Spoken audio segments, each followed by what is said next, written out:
When Daisy King was about to get onto a plane in Denver to visit her daughter in Alaska, her son, Jack, hid a present in her luggage. He told his wife he wanted to surprise her with an early Christmas gift, but the package would end up doing more than surprise his mother. It would horrify the nation and be a wake-up call for airport security for generations to come. This is Monsters.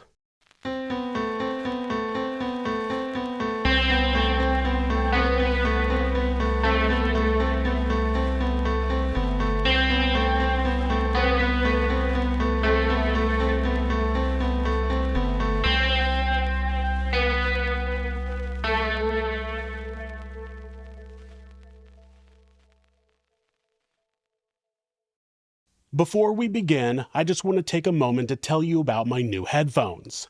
I've been wanting a pair of these for a while, and now that I have them, I wish I'd gotten them sooner. These are the Heavies, the world's first headphones built for heavy metal and more. They have 8 drivers with patented speaker placement, creating a naturally immersive sound field, mimicking a live experience. But they aren't just for heavy metal. These headphones sound great with any genre. Many of you know I'm a big old punk rocker, and these are great for that. I've tested them with rock, pop, and even lighter acoustic music, and it all sounds amazing. These headphones not only sound good, but they feel good. They cover my whole ear, and even though they're lightweight, they don't feel flimsy. The battery life is incredible, with 50 hours with noise canceling off and 40 hours with it on. They also have these things called shells. They're like skins for your headphones, and there are a select group of artists you can get shells for, such as Motorhead, like here. They also have artists like Cannibal Corpse, Dropkick Murphys, or even Body Count. On top of that, they have the Hex gaming attachment, so you can bring immersive audio to your co-op gaming sessions. If you want to listen to your music with incredible quality and comfort, pick up a pair of Heavy's H1H headphones today. You can either use the promo code MONSTERS or use the link in the description to get $40 off your order. Again, that's promo code MONSTERS for $40 off your order. United Airlines Flight 629 was called the mainliner Denver as it had a regularly scheduled flight from New York, New York to Seattle, Washington, with stopovers in Chicago, Illinois, Denver, Colorado, and Portland, Oregon. In the early days of commercial air travel, planes were treated more like buses in a sense that they would have multiple stops where some passengers would disembark and other passengers would get on. The Douglas DC-6B was a propeller airplane that accommodated up to 89 passengers. On November 1, 1955, it had departed LaGuardia Airport on time but was delayed at the Chicago Midway International Airport due to a malfunctioning propeller de-icer. After the repair was performed, the plane departed Chicago behind schedule and touched down at the Stapleton International Airport in Denver 11 minutes late. In Denver, the plane was refueled and there was a crew change. Taking over the rest of the stops was 38-year-old Captain Lee Hall. Lee had been flying for United for 14 years and was planning to retire early so he could spend more time with his family. The co-pilot was 26-year-old Dawn White, who wasn't scheduled to work that flight but had been called in when the company was short-staffed. Also in the cabin was the flight engineer, 38-year-old Sam Arthur, who normally worked as a pilot, but had also come in to cover someone else's shift. Members of the flight engineers union had been out on strike, so other employees were picking up those shifts. After a refuel, crew change, and a swap in passengers, Flight 629 was ready to leave Denver.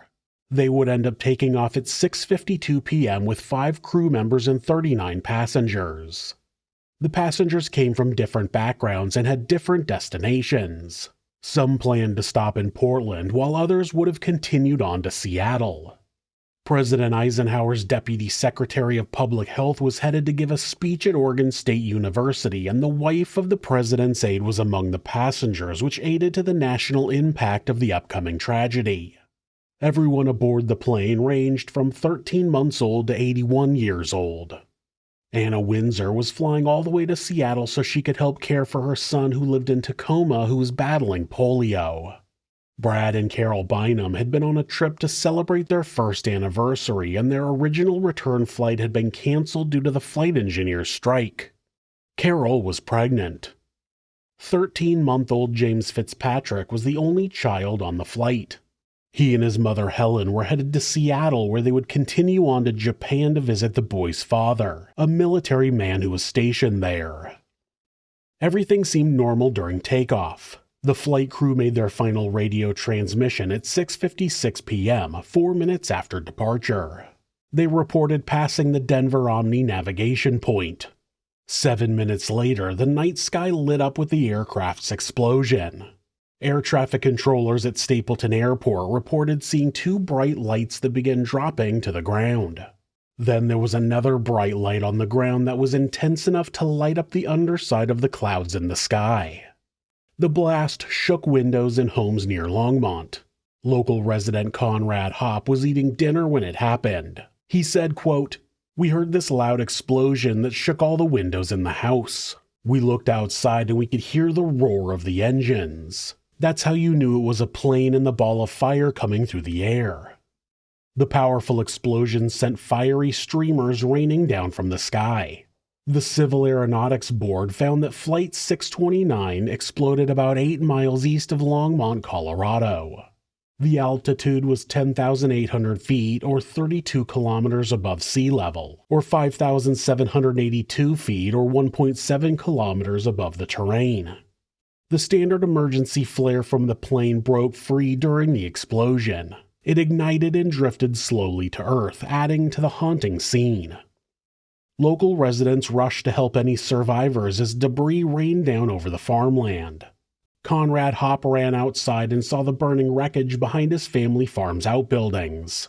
He and other locals hurried to the crash site, not knowing the horror that awaited them. Martha Hopp, Conrad's wife, recalled their methodical response in those first chaotic moments. She said, quote, "When we got on the road, there was already debris on the road, so we drove the truck around each body so it could be found." Conrad added, quote, "We'd drive around and then signal once we went around to someone who could stay by the body, and then we'd look for another one." The midair explosion left an unthinkable scene for those first responders. Conrad drove their 1954 Chevy across rows of alfalfa until he found one of United's 629 seats. A passenger was still strapped in by a seatbelt. Flight 629's destruction was total. The aircraft broke up extensively in the air. Two craters 150 feet or 45 meters apart contained major pieces of the wings, engines, and center sections. The debris field stretched over 15 miles or 24 kilometers, with most wreckage scattered across 6 square miles or 15 square kilometers of Weld County farmland. The plane's fuel load ignited on impact and created intense fires. Despite extensive firefighting, the fires burned for 3 days. The prolonged burning made recovery hard but didn't stop investigators from finding evidence of sabotage. The immediate reaction to the crash was that it was due to mechanical failure or pilot error. There had been a repair made on the aircraft earlier in Chicago, so it was possible that there was another issue with the aircraft itself. This also wasn't the first time a United airplane had crashed in recent years. On January 31, 1946, a United airplane flying from Boise to Denver went off course and crashed into Elk Mountain in Wyoming, killing all 21 passengers and crew on board. On June 30, 1951, United Flight 610 was en route from Salt Lake City to Denver when it crashed into Crystal Mountain, just west of Fort Collins, Colorado. The crash, which resulted in the deaths of all 45 passengers and 5 crew, was determined to have been due to pilot error. Those crashes would have been concerning enough, but a third United airplane had crashed just 26 days earlier.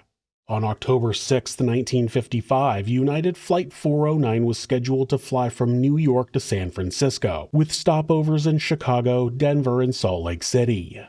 In the earlier years of commercial air travel, equipment and communications were obviously not as advanced. Many planes, like the Douglas DC-4 for that flight, were not pressurized, so they had to remain at a lower altitude in order to reduce discomfort for the passengers. Because of that, the flight path took the plane north into Wyoming so it could fly through the Continental Divide in the Rocky Mountains. The crew missed a scheduled communication and was later found having crashed into Medicine Bow Peak, killing all 63 passengers and 3 crew members. The wreckage was too hard to get to, and not enough of the plane was recovered to be able to determine a cause for the crash, but sabotage was not considered.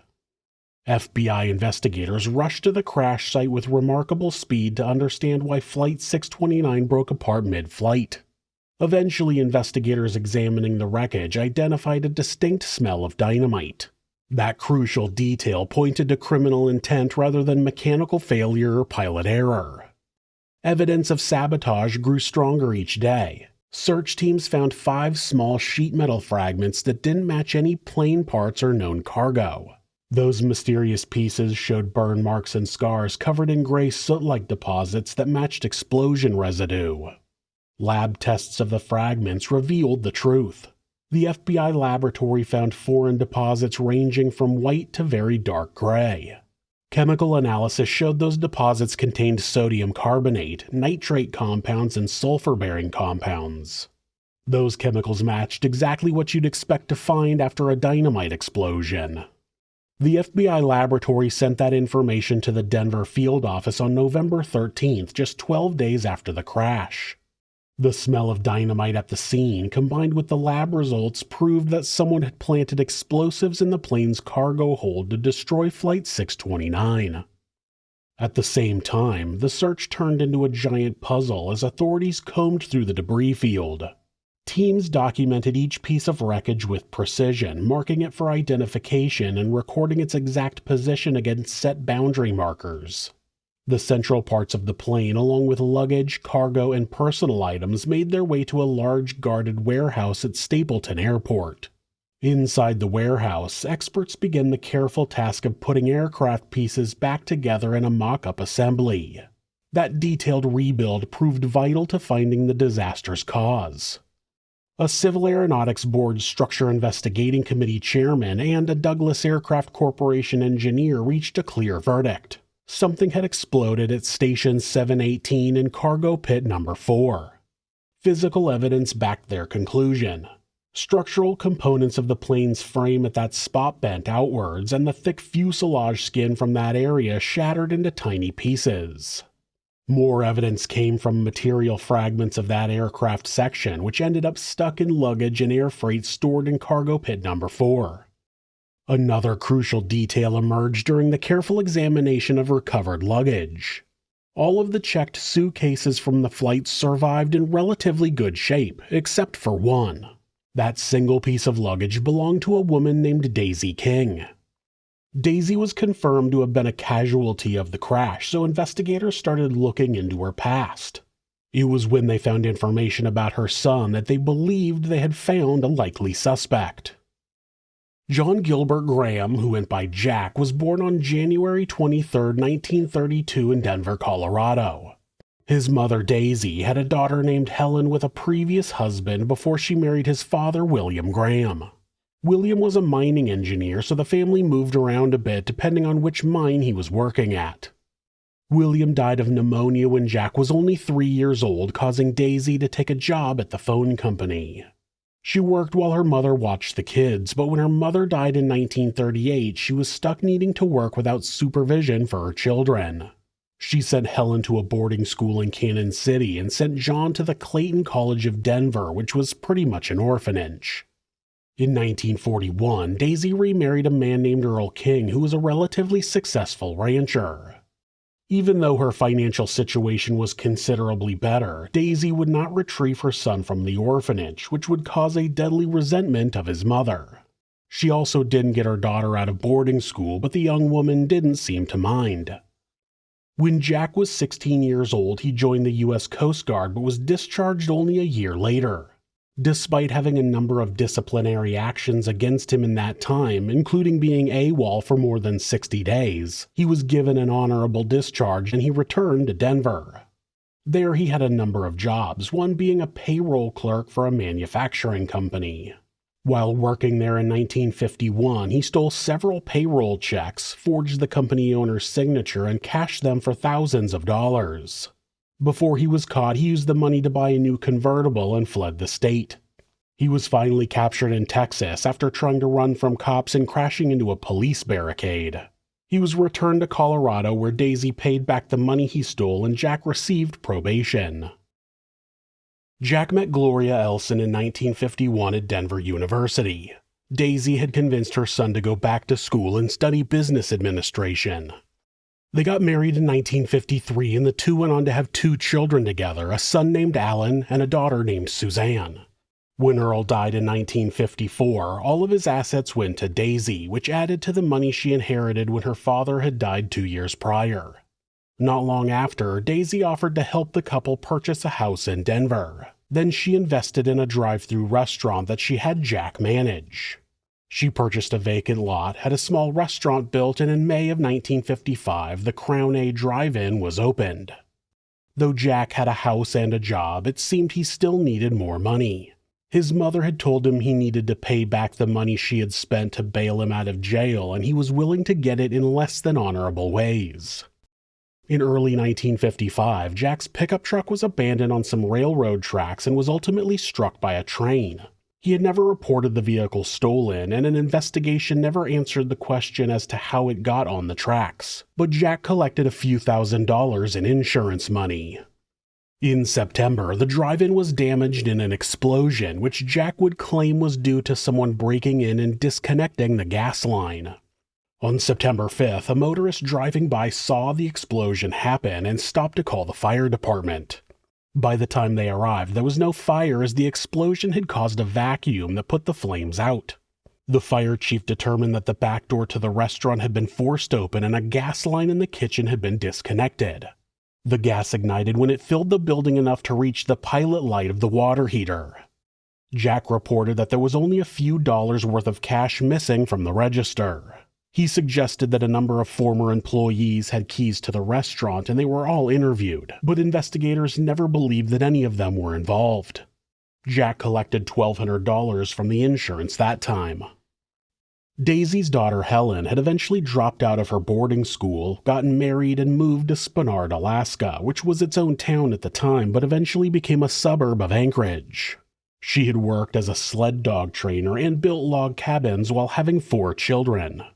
Jack had lived there for a while and worked with his brother-in-law, and Daisy visited regularly. She had recently expressed a fear of flying due to the plane crash in Medicine Bow a few weeks prior. Helen would later tell a reporter that she had talked her mother into visiting, and if she hadn't, Daisy wouldn't have been on the plane and would still be alive. Except she probably wouldn't be.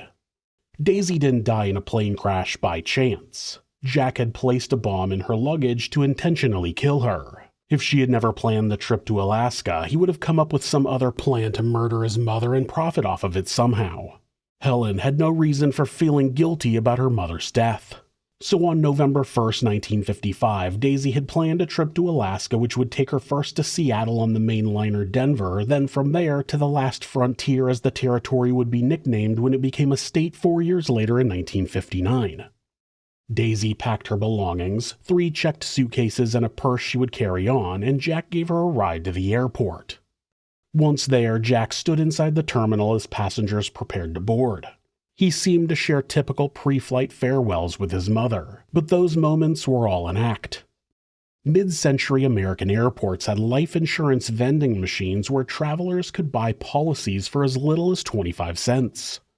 It was a kiosk like an ATM, and you could get $6,250 of coverage for 25 cents, taking out up to a total of $125,000 of coverage for $5. That would be like getting $1.5 million worth of coverage for a $60 premium today. Daisy had taken out 3 separate policies before she boarded her flight, each for $6,250, one with her sister as a beneficiary, one with Helen as a beneficiary, and one with Jack as a beneficiary. It wasn't going to be a big enough payout for Jack, though, so unbeknownst to her, Jack got more. He watched his mother walk towards the boarding gate with a disturbing sense of satisfaction.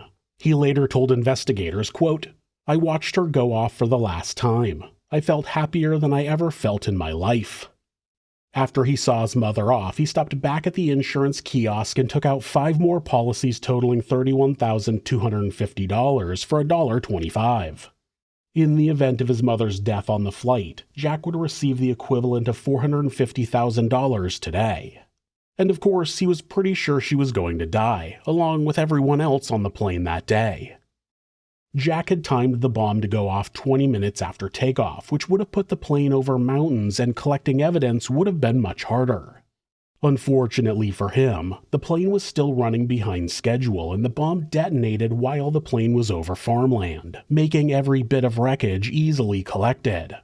That was why they knew that there had been a bomb on the plane and to begin looking at the luggage. While that investigation was happening, leading authorities to look into Daisy, other investigators were making a list of all the passengers who had life insurance policies taken out before the flight. Another group of people who would be immediately questioned were people who had purchased tickets but not gotten on the flight.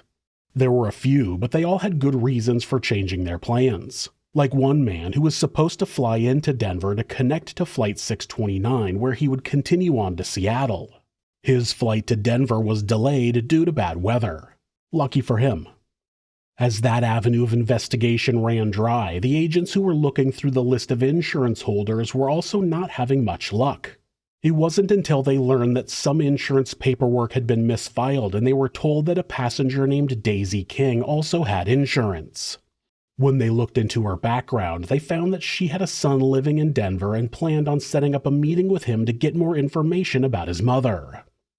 Before that happened, though, a man came forward with information he thought might be relevant to the case. Lou Messervy had been a potato chip salesman, and one of his customers was the Crown A drive-in. He told FBI agents that Daisy was a, quote, fine person, but that her son Jack was, quote, a little odd. He told the agents that the restaurant had had a gas explosion a few months prior and that he suspected that Jack had been responsible. The insurance adjuster involved in the explosion also suspected that Jack had caused the damage himself, but he couldn't prove it, so he was forced to pay out on the claim. That info got investigators to dig deeper into Jack's background, where they found a troubling pattern of criminal behavior that started long before the Flight 629 disaster. The team looked through Denver County Probation Department records and built a picture of a man whose life revolved around increasingly serious fraudulent schemes. On November 10th, FBI agents interviewed Jack and his half-sister Helen, who had flown in from Alaska. The agents immediately noticed that neither of them called Daisy Mom or Mother. They only referred to her by her first name. They explained that her will stipulated half of her estate go to her late husband Earl's brother-in-law, and the other half would be split between Jack and Helen. The agents asked if there was anyone who would want to hurt Daisy, and they said no. When they asked Jack what his mother did the day before the bombing, he told them that they had gone shopping together, where she purchased him a pair of shoes and she purchased some toys as gifts for her 4 grandchildren in Alaska. She wrapped the gifts, put them in a box, and went to the Air Express office to have them sent to her daughter's house. A family friend had joined them for dinner, and then Jack left to work a night shift as a mechanic for the Hertz rental truck company. The following day, he slept in a bit while his wife Gloria took their son and drove Daisy in her car to a long-term parking lot near the airport. It's not clear why they took her car there, then Jack picked them up from there and drove them to the airport in his car. Jack said he got up at about 5 p.m. and loaded 3 suitcases into the trunk of his car. Then he asked a neighbor to look in on his infant daughter because he was leaving her in her crib asleep. Seriously, the past was a wild time. The agents asked if Jack had helped pack any of his mother's luggage, and he said no. He said he wasn't sure what she had packed, but he knew she was going to go hunting in Alaska, so she would have packed some shotgun shells and rifle ammunition. It was likely a poor attempt to give the authorities an excuse for why Daisy's luggage might explode. He also told the agents that he had purchased the 3 life insurance policies for his mother, and then he, his wife, and their son had dinner at a coffee shop in the airport, and it was there that they overheard someone say that a plane had crashed. He said they couldn't find anyone at the airport who knew the details, so they drove home where they could listen to the details on the radio. The following day, the FBI agents interviewed Gloria, who told the same story as her husband, with one slight difference. She told the agents that Jack had put something in his mother's luggage. She said he had brought a package home and took it to the basement where his mother was packing. He told people he wanted to give his mother an early Christmas present, supposedly some small tools. Later, a neighbor would also remember Jack mentioning he snuck a Christmas present into his mother's luggage. Gloria also mentioned that, while they were eating dinner, just taking their time as their infant daughter was home alone, Jack had left to go to the restroom. That was likely the time when he purchased the additional insurance policies. When investigators brought Jack back in for questioning, they asked him about the present and he explained that he was going to buy Daisy a $30 set of X-Acto knives, but when he mentioned the set to his mother, she said they wouldn't work for what she needed. Because of that, he didn't get her a present. When they asked him if he had any experience with dynamite, he said yes. He had done some demolition work while working in Alaska with his brother-in-law. When the investigators told Jack that he was a suspect in the bombing, he maintained his innocence and confidently offered to take a polygraph as well as signing a consent to have his house and vehicle searched. It was about 8 p.m. when 6 FBI agents arrived at Jack's house to the surprise of Gloria. They found 2 strands of yellow wire in one of Jack's shirt pockets, and it was eventually matched to the wire used in the construction of the bomb. In a cedar chest in the bedroom, they found the extra life insurance policies that listed Jack as the beneficiary.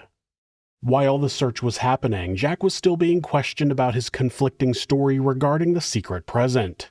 He finally changed his story and said that he had purchased the $30 X-Acto knife set, but he had lied about it because he bought it for $10 from a man who regularly stopped by the Hertz shop offering stolen goods.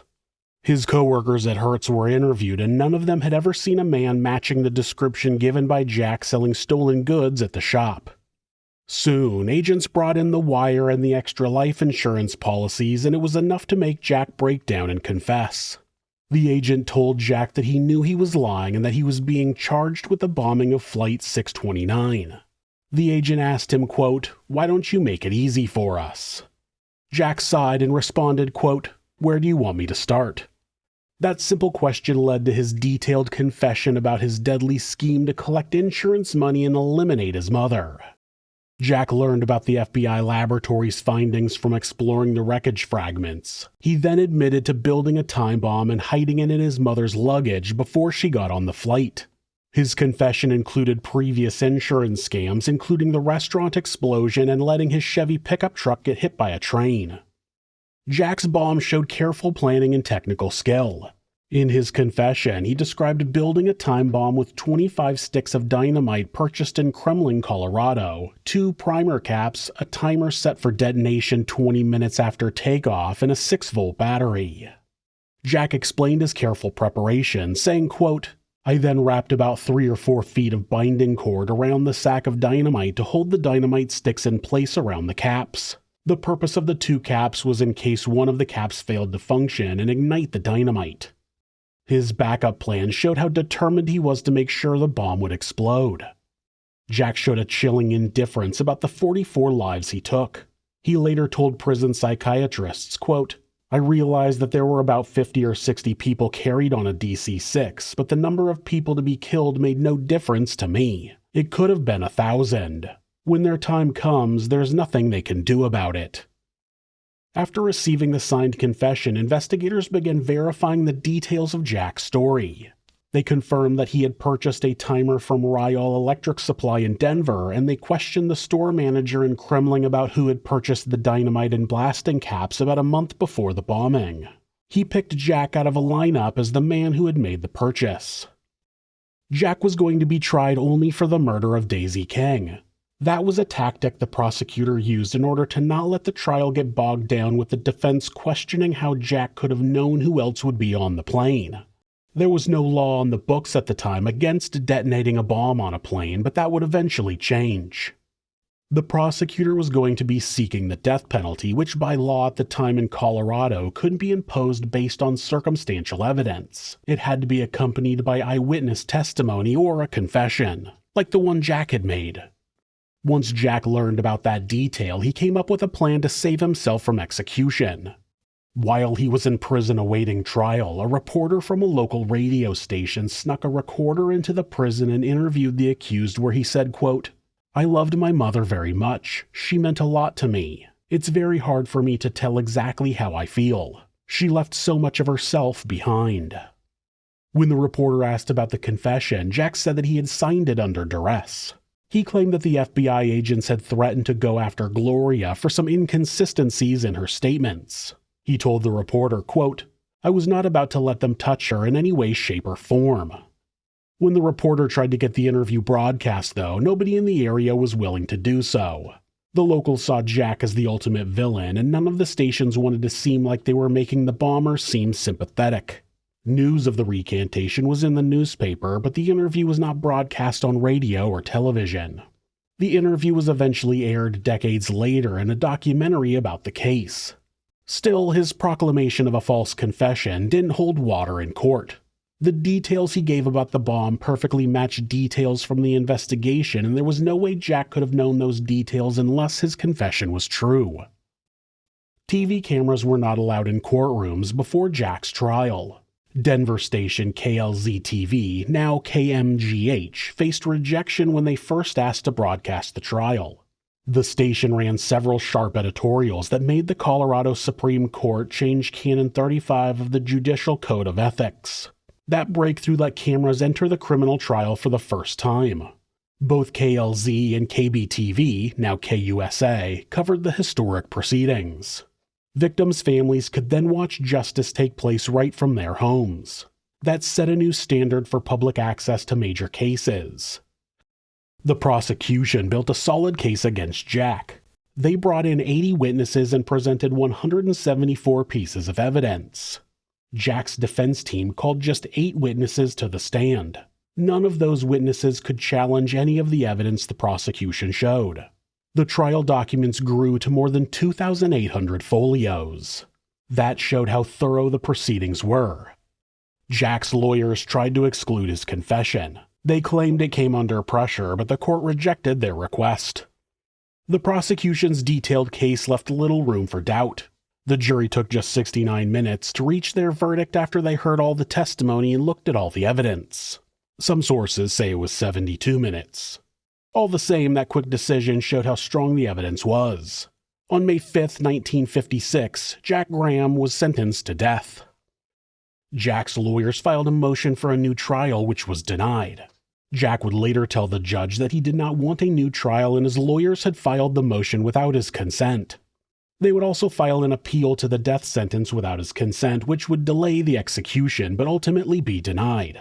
It seemed that by then, Jack was content to die, though not because he felt bad about what he had done. Jack stayed isolated during his time on death row and showed no remorse for his actions. He admitted to making the bomb, but somehow maintained his innocence in his mother's death until the end. In a conversation he had with Warden Harry Tinsley, he revealed his cold nature, saying, quote, "As far as feeling remorse for these people, I don't. I can't help it. Everybody pays their way and takes their chances. That's just the way it goes." Life on death row suited Jack reasonably well. He appreciated his larger cell compared to his previous one in Denver. The prison had originally scheduled his execution for August 26, 1956, but the appeal filed by his lawyers got him a stay. He was rescheduled for January 11, 1957. That date came just 14 months after the Flight 629 bombing and 12 days before his 25th birthday. Reporters and photographers flocked to the prison as execution day drew near. The public showed almost no sympathy for the bomber. Jack's last day started with prison officials offering him a special meal. The menu included steak, fried potatoes, salad, fruit cocktail, and ice cream. He only ate the ice cream. His dark personality showed through when he made a twisted joke by inviting a Denver Post reporter who covered his trial to sit on his lap during execution. Warden Tinsley found Jack in a jovial mood at 7:45 p.m. on execution day. Jack changed into prison-issued shorts and walked briskly towards the gas chamber. Officers secured him with leather straps around his arms, legs, and chest. They placed a black mask over his head. The execution started at 8 p.m. when cyanide pellets dropped into acid beneath the chair. Jack sat quietly at first, then let out a piercing scream as his chest slammed against the restraints. Death came at 8:08 p.m. His final words followed Warden Tinsley's pat on his shoulder when he said, quote, "Thanks, Warden." The bombing of United Flight 629 revealed major gaps in aviation security and federal law that led to important reforms. Law enforcement officials were stunned to find no federal law existed against bombing commercial aircraft. That created legal hurdles in prosecuting Jack Gilbert Graham. Legislative action happened quickly after the tragedy. President Dwight D. Eisenhower signed a new law on July 14, 1956. The law made airline bombing punishable by death if people died and set a 20-year prison term for sabotage without deaths. That became the first federal law that made airline bombings a specific crime. The prosecutors in Jack's case faced limitations and could only charge him with his mother's premeditated murder instead of killing all 44 victims. Flight 629's investigation set key standards for how federal, state, and local law enforcement agencies worked together. FBI Director J. Edgar Hoover pushed for X-ray screening of all passenger luggage on April 1, 1960. The FAA and airline industry didn't support that idea at first. They were immediately afraid that increased security would turn people off to air travel and cause a reduction in the amount of people purchasing airline tickets. Of course, making money was more important than passenger safety. Over the next several decades, stricter security measures were enforced. This bombing helped create the foundations of modern transportation security planning, which later became law through various security protocols. The airport life insurance vending machines that enabled Jack's plan had a direct connection to his crime. Those machines stayed in airports for decades despite the Airlines Pilots Association's efforts to remove them. The machines didn't disappear because of safety concerns, though. Banks started offering free travel insurance with credit card ticket purchases, which made the machines obsolete in North American airports. In another strange twist to this case, Jack's son went missing in 1981. After Jack's execution, Gloria changed their last names to her maiden name, Elson. Alan Elson married Denise Alberta in 1976, and the two traveled together over the years, ending up in Oregon. They had been camping in the summer of 1981, and last their family heard they were in Coos Bay. Communication with the couple stopped in October. Sometime after that, their car was found abandoned in Rogue River Siskiyou National Forest. A memorial was held for the couple in 1985, but they have never been found. This was a case of multiple firsts. It was the first time a commercial plane was bombed in the United States. It was also the first time a trial was broadcast on television. Most of the time, we celebrate firsts as they usually signal a new era where greater things are to come. Unfortunately, these firsts were brought on by a greedy man who was willing to murder 44 people just so he could be free of his own mother and his financial responsibilities. He wasn't the first monster, and unfortunately, he wasn't the last.